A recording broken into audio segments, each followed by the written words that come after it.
What's going on, guys? Welcome back to my channel. Today we're going to do something a little different.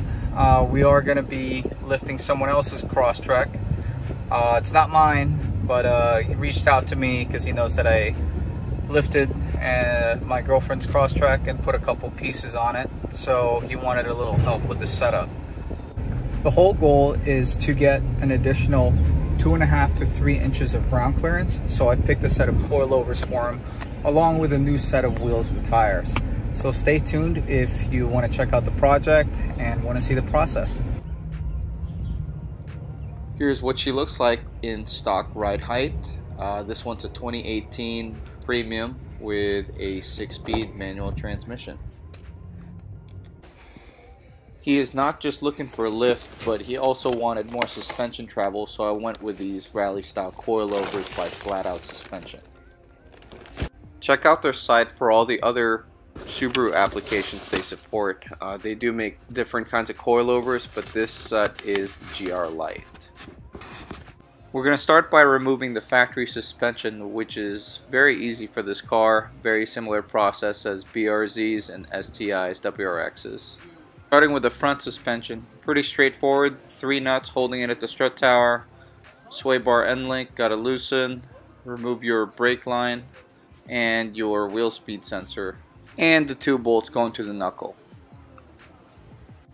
The rear suspension's even easier. You just remove the nuts and bolts from the bottom of the control arm and loosen all these supporting arms to make it easier to push down on the suspension to get the new coilovers in. If you are planning on raising the car over 2 inches, I highly recommend getting the Rallytech rear subframe spacer kit. Here's what the Coilover Kit looks like right out of the box. The springs do not come preloaded, so make sure you take care of that during the install.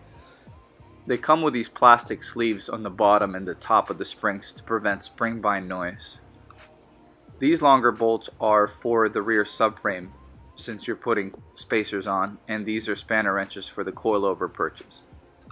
The Rallytech spacers lower the rear subframe to help correct suspension geometry and also help prevent the rear tires from rubbing the fender wells under full droop. Now that we have the rest of the factory suspension removed, it's time to get started on the coilovers. Start by mounting the rear coilovers to the rear strut towers, and then adding spring load to both coilovers. The rear strut mounts are held on by 2 14mm nuts on each side. Here's what the rear coilover should look like, preloaded and fully installed with the control arms. Now it's time to get started on the front coilovers. Make sure you start with adding preload to this spring and setting the dampers to the middle. Here's what the front coilover should look like installed. There are 3 nuts at the strut tower, 2 big bolts at the knuckle, and don't forget to reinstall the sway bar end link, wheel speed sensor, and remount the brake line. The wheels we went with are the Method Racing MR702. These are 15 by 7 inch with a +15 offset. They weigh in at just over 18 pounds a piece, which is relatively light. If you do not want a tire pressure light on your dash, make sure you transfer the factory tire pressure sensors or purchase new ones. The tires we are going with are the Toyo Open Country AT3s, size 225 75/15. Make sure you get the wheels and tires balanced to prevent any vibrations at high speeds. And here's how the wheel and tire setup looks off the car. They're certainly much bigger. I think it's about 0.6, 0.7 inch overall diameter difference. With the new tires mounted on the car, we can finally start with the ride height adjustment. I highly recommend removing these mud guards for more tire clearance. Once you have the ride height where you want it, it's time to get a 4-wheel alignment. This is important to make sure that the driving dynamics does not get negatively affected. The specs we are following are by ReadyLift, which is 0 camber front, 0 toe front, and minimal toe in for the rear. And here's what the final product looks like.